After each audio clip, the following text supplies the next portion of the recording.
Hey everyone, I'm Jeff Bacalar for CNET.com. Right now I'm taking a look at the Nintendo 2DS. So I'm sure you've heard about this. This is Nintendo's brand new 3DS. Even though it's called the 2DS, it can still play any 3DS game, any DS game, but it just can't play it in 3D. So you got that? Good. So here's the deal. It feels pretty cheap because it is cheap. It's only $130, but it's not really for the adult portable gamer. So it's not really for me, and it's not really for any older gamers. It's for your kids because they break stuff. And this is kind of unbreakable. It doesn't have a hinge like the 3DS, so it makes it a little less breakable. The only real moving parts on this thing are the joystick, and I can't really see a little kid breaking this as easily as he or she would with the 3DS. So that's basically the idea behind the design. So it's got this really interesting sort of wedge-shaped design. Kind of looks like a doorstop in many ways. The back buttons, the L and R shoulder buttons, are enormous. They're a lot bigger than what you're used to on the 3DS or the 3DS XL.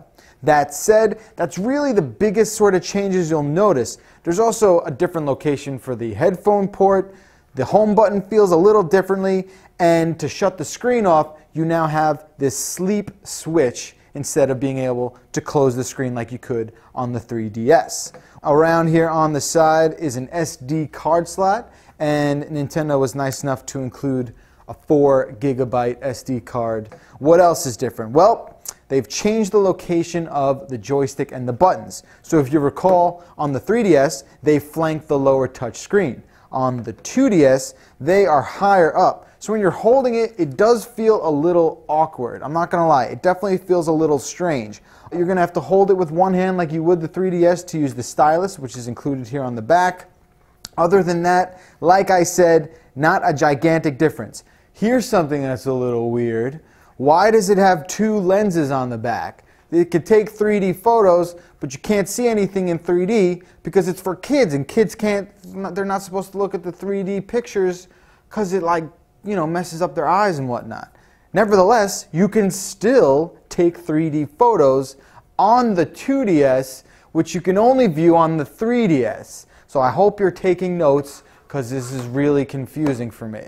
All right? I can only imagine what a mom or dad would be experiencing trying to understand all this as well. Okay, so this doesn't really have any protection on it, right? The 3DS you can close and not really worry about scratching the screen. What's going to happen when you give this to a 5-year-old? It's going to get really gunky and messy, and there's going to get food and all the other things that these kids find themselves playing around with. It's going to get on the sides here. It's going to be a disaster. So Nintendo is selling for $12.99 a little pouch here that can fit the 2DS very easily. Nice little sandwich pouch it's got here, and there you go, and you're all set. And that's the kind of protection, well, it's really the only protection you can do on the 2DS. So that will just about do it. Interestingly enough, the cartridge little slot in the back here is just moved off to the side, no big deal. It's got that same power interface as the 3DS and the 3DS XL. And that is just gonna about do it for my first look at the Nintendo 2DS. For CNET.com, I'm Jeff Bacalar. Thanks for watching.